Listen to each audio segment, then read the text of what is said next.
So hello everyone, I hope तुम्ही छान असाल, मस्त असाल आणि मजेत असाल. सो आजचा रील हा यासाठी आहे की आपण नेहमी होनोपनो बद्दल बोलत असतो किंवा मॅनिफेस्टेशन बद्दल बोलत असतो. सो खूप जणांना डाऊट असतो की नेमकं काय असतं, कसं असतं. याबद्दल आज मी फार असा मोठा व्हिडिओ बनवणार आहे. तर याबद्दल तुम्हाला नीट कळेल की एक्झॅक्ट लाईफमध्ये कशा गोष्टी होतात आणि कशा पद्धतीने आपण त्याला फेस करायचं आणि कुठल्या पद्धतीने आपण त्या करायच्या. तर एक लक्षात घ्या, मॅनिफेस्टेशन जेव्हा तुम्ही करत असता, मॅनिफेस्ट करत असताना तुमची इच्छाशक्ती प्रचंड असावी लागते. खूप छान पॉझिटिव्ह राहणं गरजेचं असतं. जेव्हा आपण पॉझिटिव्ह राहतो, आनंदी राहतो, तेव्हा आपण युनिव्हर्सशी कनेक्ट राहतो. आता सगळ्यात महत्वाचा मुद्दा म्हणजे हा असतो की खूप जणांना ना फक्त चिंता, राग आणि खूप साऱ्या निगेटिव्ह गोष्टी विचार करण्याची सवय असते. प्रॉब्लेम त्यांचा नाहीये, कारण सिच्युएशनच असं आपल्या लाईफमध्ये असतात की खूप वेळा तुम्ही बघाल की घरामध्ये प्रॉब्लेम असतो किंवा फॅमिलीमध्ये प्रॉब्लेम असतो किंवा स्त्रिया किंवा पुरुष ऑफिसमध्ये खूप प्रॉब्लेम असतो, स्ट्रेस असतो कामाचा, त्याचबरोबर खूप साऱ्या रिस्पॉन्सिबिलिटी असतात. त्यामुळे मग मन जरी झालं की आपण पॉझिटिव्ह राहायचं तर काही ना काहीतरी होतं आणि मग सगळेजण निगेटिव्ह फील करतात. आता सांगायचा मुद्दा हा की मी माझा तुम्हाला एक्सपिरियन्स सांगणार आहे की माझ्या लाईफमध्ये कशा पद्धतीने मी मॅनिफेस्ट काही गोष्टी केल्या आणि टचवूड की मी आज एका छोट्याशा फॅमिली म्हणजे मिडल क्लास फॅमिलीमधून आले आणि आज मी एक स्वतःसाठी पण एक खूप छान असं माझं बॅकग्राऊंड रेडी केलं आहे. त्याचबरोबर फायनान्शियल सुद्धा खूप चांगल्या गोष्टी अचीव्ह केलेल्या आहेत. सो याआधी मला तुम्हाला सांगावं लागेल की जरी आपण निगेटिव्ह असू किंवा जरी आपल्या लाईफमध्ये खूप सारे प्रॉब्लेम असतील, खूप साऱ्या सिच्युएशन असतील, तरी आपण लाईफमध्ये जे हवंय ते मिळवू शकतो. पण एक मात्र आहे की आपली इच्छाशक्ती दांडगी असायला हवी. त्याचबरोबर आपल्या मनाची स्थिती कितीही निगेटिव्ह झालं तरी मनाला आपण नेहमी स्ट्रॉंग बनवायला हवं. मनाला नेहमी आपण अशा गोष्टी सांगायला हव्यात की माझ्या लाईफमध्ये जे काही होईल त्यासाठी मी पूर्णपणे जबाबदारी घेतो आणि मी माझ्या आयुष्यामध्ये नक्कीच सक्सेसफुल होणार. तर सांगायचा मुद्दा हा की मॅनिफेस्टेशन करत असताना खूप जणांना हेच कळत नाही की नेमकं मॅनिफेस्ट कसं करायचं. मला हे पाहिजे, मला हे पाहिजे असं मागतात. आता एक लक्षात घ्या, आपण जर एका नॉर्मल घरामध्ये राहतोय आणि आपली इच्छा जर अशी एकदम डायरेक्ट लाखो करोडो रुपयाची लॅम्बोर्गिनी घ्यायची आहे तर कसं होईल? तसं नाही. फ्रिक्वेन्सी सुद्धा आपल्याला मॅच करायला हवी, कारण व्हायब्रेशन, युनिव्हर्समध्ये जे व्हायब्रेशन असतात, जे फ्रिक्वेन्सी असते त्याला मॅच करणंही गरजेचं असतं. त्यामुळे आपल्या इच्छाशक्ती, आपल्या स्वप्न, आपली ड्रीम ह्या अशा पद्धतीने मी आज तुम्हाला खूप साऱ्या गोष्टी सांगणार आहे की नेमकं काय करायचं आणि कसं करायचं. तर पहिल्यांदा तर मी तुम्हाला असं सांगेन, सो पहिला पॉइंट आपला हा असेल की आपण स्वतःला खुश कसं ठेवायचं. कारण सगळ्यांना माहिती की अगदी लहानपणापासून मोठे होईपर्यंत आतापर्यंत, मग तो गरीब असू देत किंवा श्रीमंत असू देत, कोणीही असू देत, प्रत्येकाच्या काहीतरी भावना असतात, काहीतरी दुःख असतात, खूप साऱ्या अशा गोष्टी असतात की मनाला ना त्रासदायक असतात. मग त्या लहानपणी शाळेमध्ये झालेल्या असू देत किंवा हायस्कूलमध्ये झालेल्या असू देत किंवा कॉलेजमध्ये झालेल्या असू देत किंवा घरामधले काही जणांच्या मध्ये तर तुम्ही बघाल की लहानपणापासून घरात भांडण असतं, आई वडिलांचा त्रास पाहिलेला असतो, आई वडिलांचं कष्ट पाहिलेलं असतं. खूप साऱ्या अशा गोष्टी असतात की ना ते आपण इथे असं खूप साठवून ठेवलेलं असतं, खूप खूप असं. आणि मग कसं होतं, मध्ये दुःखाचे डोंगर असे वाढलेले असतात आणि मग इतकं दुःख असताना आपण कसं बरं पॉझिटिव्ह विचार करायचा, असा खूप जणांना प्रश्न असतो. आणि तो साहजिक आहे, कारण इतकं मनात साठलंय इतक्या वर्षापासून, त्याला कसं स्वच्छ करायचं, त्या मनाला कधी क्लीन करायचं, याही गोष्टी फार महत्वाच्या आहेत. मग आता नेमकं काय करायचं एक लक्षात घ्या. तर मी पहिलं माझं उदाहरण सांगेन आणि मग तुम्ही पाहाल की एक्झॅक्ट काय करायचं. तर एक लक्षात घ्या, माझ्याही लहानपणापासून खूप साऱ्या अशा गोष्टी झालेल्या आहेत. आता काही जण मला ओळखत असेल, त्यांना बऱ्यापैकी माहीत असेल, पण ज्यांना नाहीये त्यांना मी सांगेन की खूप साऱ्या अशा गोष्टी लहानपणापासून, खूप सारे दुःख, खूप सारे प्रॉब्लेम्स या सगळ्या होत्या. तर मला ना लहानपणापासून ना खूप असं छान राहणं, छान दिसणं ह्याच्यावर फार अट्रॅक्शन होतं. म्हणजे खूप छान राहणं, मला असं ना सुंदर दिसायला फार आवडायचं, सुंदर राहायला फार आवडायचं. सो माझा आनंद त्यात असायचा. भले मला खूप प्रॉब्लेम होते, सगळ्या गोष्टी मी पाहत असायचे, वाटायचं की इतरांचं किती छान आहे, आमचं कधी चांगलं होणार. कधी त्या चांगल्या गोष्टी आयुष्यात होणार आणि त्या करणं फार गरजेचं आहे. कधी मी मोठी होईन, कधी मी खूप कमवेन, कधी मी आयुष्यात असं सगळं सुख समाधान सगळं लाभेल मला, या गोष्टीची फार अशी इच्छा होती. पण वारंवार अशा गोष्टी बघत असताना थोडा त्रासही व्हायचा. मग कधी कधी असं पॉझिटिव्ह जरी विचार करायला गेलं की मग असं वाटायचं नाही माझ्या आयुष्यात तसं झालं, माझ्या आयुष्यात तसं का झालं, का असं होतंय, का आमच्या घरात असे प्रॉब्लेम्स होतात, असे खूप सारे निगेटिव्ह विचार असायचे. पण मला एका गोष्टीने खूप छान वाटायचं. काय वाटायचं मला ना, असं छान राहायला, छान दिसायला आणि खूप अशा गोष्टी मला फार करायला आवडायच्या. सो ना मला त्याच्यात आनंद मिळायचा. मला गाणं गायला फार आवडायचं. माझा आवाज बऱ्यापैकी छान आहे. मी गायचे आधी, आता नाही गात. आणि त्याचबरोबर मला छान नाचणं ह्याच्यामध्ये सुद्धा खूप मजा यायची. तर माझं सुख त्याच्यात असायचं. आणि जेव्हा जेव्हा मी आनंदी असायची, सुख म्हणजे अशी खूप डान्स करायचे, खूप मजा करायचे, तेव्हा मला ना असं खूप मॅनिफेस्ट करायची होती. मी खूप छान आहे, माझ्याकडे खूप पैसे आहेत, अशी मी मॅनिफेस्ट मी करायची की मी खूप मोठी होणार, एक दिवस मला सगळेजण ओळखणार आणि माझा आवाज सगळ्यांना खूप आवडणार. भले मी गात नाहीये, पण मी जे रील बनवते किंवा मला भरपूर जणांचे कमेंट असतात की मॅडम तुम्ही बोलता, तुमचा आवाज फार छान आहे. सो त्या सगळ्यांनाही थँक्यू. असं लहानपणापासून माझं मॅनिफेस्टेशन असायचं की मला लोक ओळखतील, मला लोक म्हणजे सगळ्यांना मी माहीत असेल श्वेता म्हणजे कोण. तर या सगळ्या मॅनिफेस्टेशन आधी खूप लहानपणापासूनच होत आहेत. सो त्या आनंदात ना मी हे सगळं बोलायचे बरं का. आणि दुसरी गोष्ट मला अजून एक आठवते की मी जेव्हा माझं अजून एक मॅनिफेस्टेशन होतं की आम्ही मावशीच्या घरी जात असताना, आम्ही विक्रोळीला जात असताना सिप्ला कंपनी होती फार्मास्युटिकल कंपनीमधल्या त्या मुली कॉर्पोरेटचं बघून मला नेहमी असं वाटायचं ते गळ्यामध्ये कार्ड बीड घालून असतात. तर मला नेहमी वाटायचं की मी पण एक दिवस अशा मोठ्या कंपनीमध्ये काम करेन जिथे कार्ड असेल, असं गळ्यामध्ये असेल आणि कॉर्पोरेट सारखं छान राहणं, छान दिसणं, असं मला आवडायचं. आणि योगायोग असा की ती गोष्टही माझी कम्प्लीट झाली की मी एका फार्मास्युटिकल कंपनीमध्ये चांगल्या पोस्टवर काम करत होते. सगळ्या गोष्टी म्हणजे घडत गेल्या.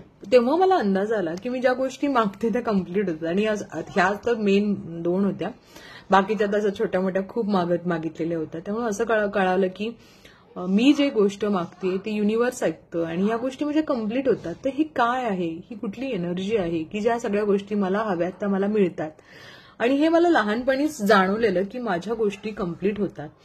मग पण ना कसं करायचं, काय करायचं ह्याचा अंदाज मला कधी नव्हता की नेमकं ह्याचं टेक्निक काय असतं, मॅनिफेस्टेशन म्हणजे नेमकं काय असतं, सोल म्हणजे नेमकं काय आहे. आणि त्यापासूनच झाली क्युरिओसिटी, म्हणजे नेमकं काय असतं, कसं असतं या गोष्टी. शास्त्राचं ज्ञान पहिल्यापासूनच होतं, जसं कुंडली आणि पत्रिका ह्या गोष्टी मला पहिल्यापासूनच आवडायच्या. आणि याचं बॅकग्राऊंड सुद्धा त्या म्हणजे आहे की मी काही गोष्टी घरामधून शिकलेली आहे.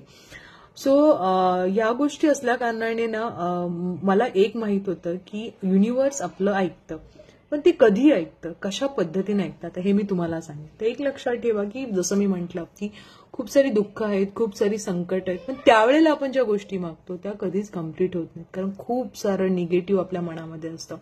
आपण रडत रडत जेव्हा मागतो की मला हे हवंय देवा, तू का देत नाहीस, माझ्या आयुष्यामध्ये सगळ्या गोष्टी हव्यात, तू कसा असा करतोयस, काय असं करतोयस, हे तर तसं नसतं. आपण जेव्हा आनंदी असतो, आपले व्हायब्रेशन खूप स्ट्रॉंग असतात आणि आपण खूप पॉझिटिव्हली आनंदाने मागतो, त्यावेळेला आपल्या सगळ्या गोष्टी कम्प्लीट होतात. आणि एक खरं आहे की आपण छोट्या छोट्या ज्या गोष्टी मागतो त्या पटापट कम्प्लीट होतात. त्यामुळे एकदम अचानकच सगळं मला फार चांगलंच हवंय असं नसतं मागायचं. फ्रिक्वेन्सी असते त्या गोष्टीला. सगळ्या गोष्टी थोड्या थोड्या आपल्याला जे हवंय त्या, जसं आता एखादं छोटंसं जर मला काही गोष्ट हवीये तर ती मला मिळाली तर किती छान होईल, देवा तुझे फार आभार असतील. हे छोट्या छोट्या गोष्टी जेव्हा तुम्ही मागायला लागता आणि पॉझिटिव्हली मागायला लागता, मिळेल का, कधी मिळणार, कसं मिळणार, आमच्याकडे तर असं होत नाही, आम्हाला तसं मिळत नाही, असं जसं मी तुम्हाला नेहमी म्हणते, लहान मुलाला ना तुम्ही जेव्हा असं उंच उडवता हवेत, तेव्हा त्याला ना तो बिंदास असतो, तो हसत असतो आणि त्याला माहित असतं की हा मला पकडेल. तशीच श्रद्धा, तसाच विश्वास देवावर आपण ठेवायला पाहिजे की मला मिळेल. सो आता निगेटिव्ह गोष्टीमधून कसं हे करायचं आहे, एक लक्षात घ्या, निगेटिव्ह गोष्टींचा विचार करायचा नाही. चांगलंच होणार आहे, चांगल्याच गोष्टी होणार आहे, ह्यांना जे करायला येतं त्या लोकांनी तर ते नक्कीच करा.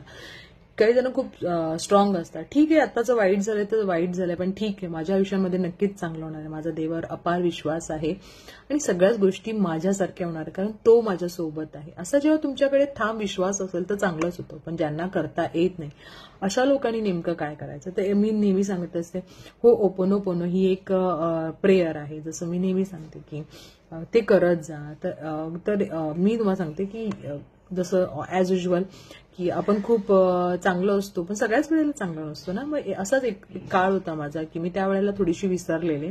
खूप असा कठीण काळ होता तेव्हा की मी विसरलेले की मॅनिफेस्टेशन करायचं आहे, पण मनामध्ये खूप सारं साठवलंय, खूप सारे प्रॉब्लेम्स आणि फेस केलेले.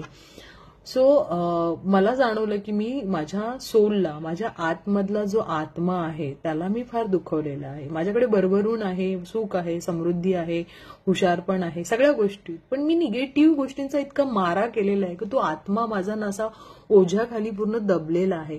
आणि त्याला जर पॉझिटिव्ह करायचं असेल, त्याला जर सगळ्या गोष्टी अट्रॅक्ट करायच्या, त्याला स्ट्रॉंग करणं फार गरजेचं आहे. मी किती विचार करते, मी किती त्याला वाईट गोष्टी टाकून त्याचा पूर्ण त्याच्यावर ओझं टाकलेलं आहे. तो कधी ओपन होईल, जेव्हा तो स्वतः ओपन होईल तेव्हा तो युनिव्हर्सच्या सगळ्या गोष्टी माझ्याकडे अट्रॅक्ट करेल. पण मी तर सगळं दुःखच ऐकते, मी तर दुःखच विचार करते. सो मी तेव्हा हो ओपोनोपोनोची प्रेयर करायला सुरुवात केली. मी रोज आरशापुढे जायचे, दिवसातून 3-4 वेळा जायचे आणि स्वतःच्या हृदयावर हात ठेवून म्हणायचे आणि अगदी मनापासून म्हणायचे, माझ्या आत्म्याला म्हणायचे, I am sorry, please forgive me, thank you, I love you.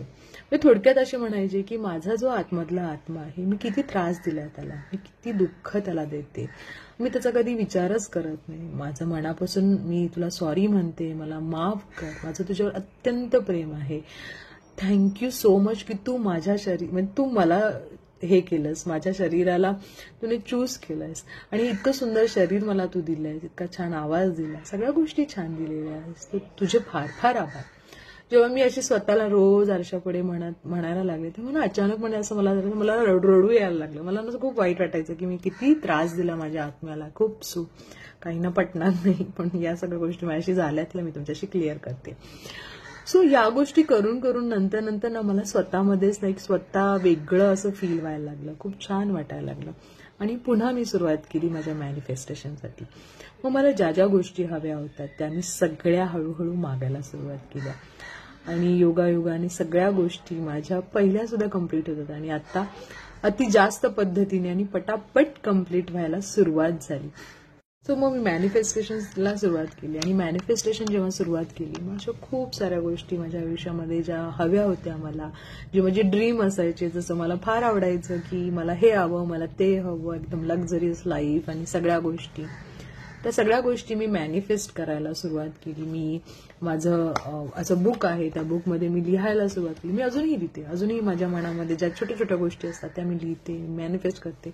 Manifest करत असताना एक लक्षात घ्या, आता जसं मी तुम्हाला माझं सांगेन की मला ना डायमंड घ्यायची फार आवड होती. मला असं वाटलं की मला डायमंड हवेत आणि मी डायमंड घालावे, तर आणि ते पण असे खूप चांगले. तर असं वाटलं मिळेल का, पहिला प्रश्न मला सुद्धा आला, मिळेल का.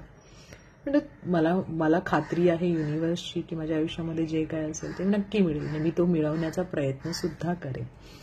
मग मी सुरुवात केली की मॅनिफेस्ट करायला आणि लकीली त्या गोष्टी सुद्धा माझ्या आयुष्यामध्ये खूप छान पद्धतीने झाल्या आणि मला फार आवडलं की अरे हे झालंय सगळं.